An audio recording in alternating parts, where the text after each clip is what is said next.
Hello, everyone. Thank you so much for tuning in to the second episode of the Misfired SynapZe. I think I'm going to call this one On the Watermark.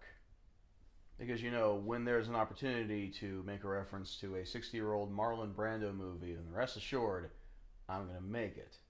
Yeah, when you host a show like mine, obviously Google image search and keepvid.com, the site that allows you to download videos from YouTube, those are your friends. But when I'm searching for a particular image or a snippet of video, I'm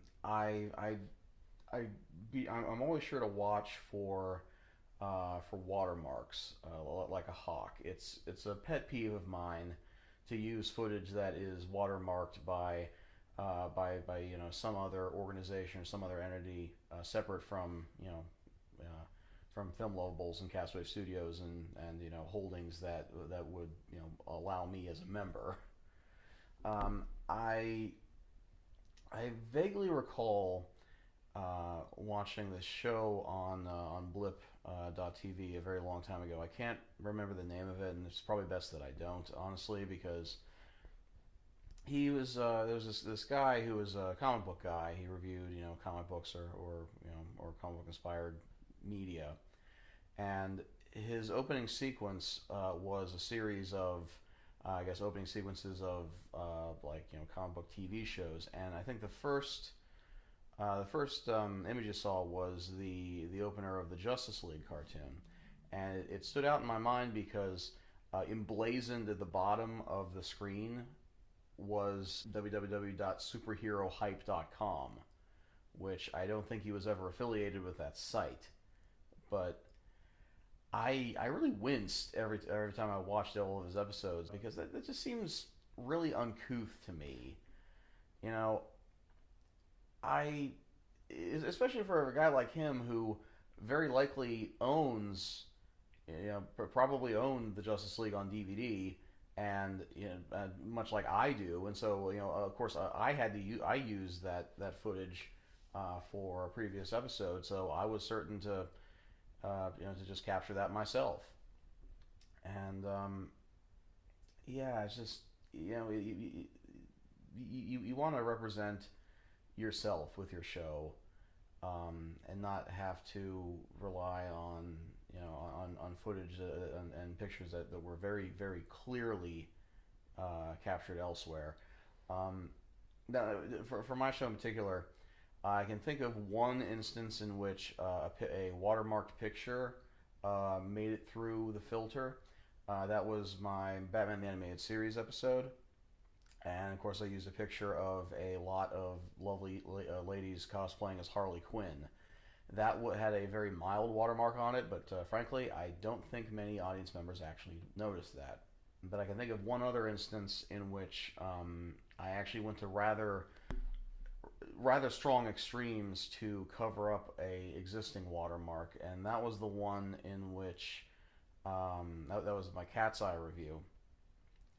And the thing about Cat's Eye is that it was one of the earliest episodes that I edited, and I made a lot of jokes about various Stephen King movies, and just a lot of other movies that, to be honest with you, I didn't actually own myself.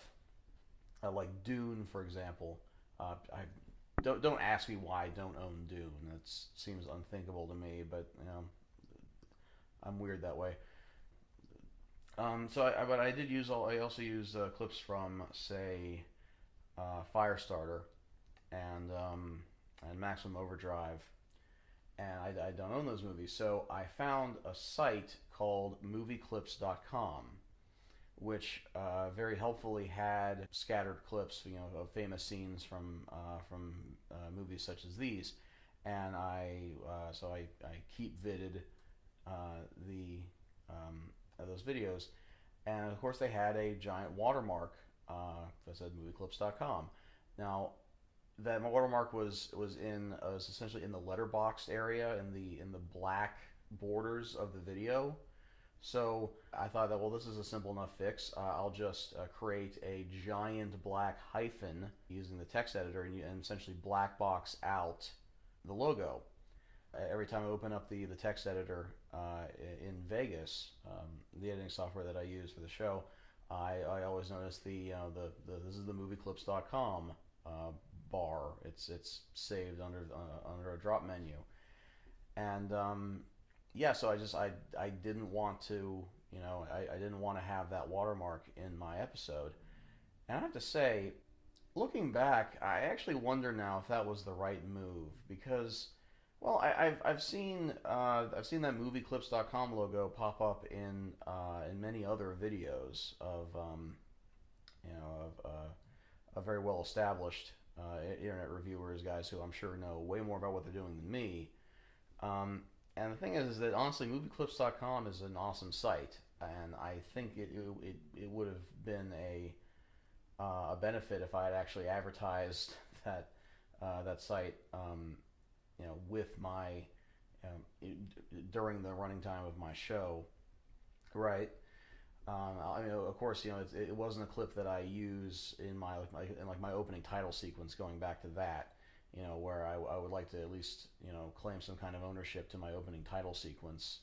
But no, this is just just a clip that I used for this particular episode, and so maybe the watermark would have been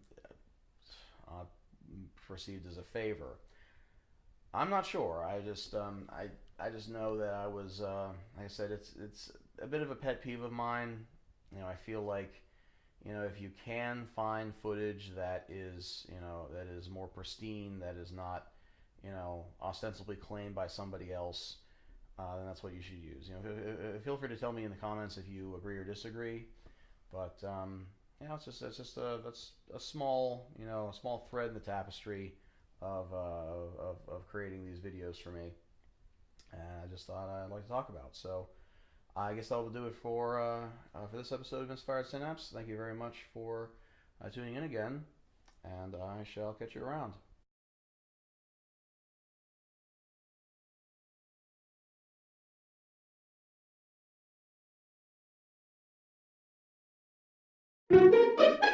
That's right!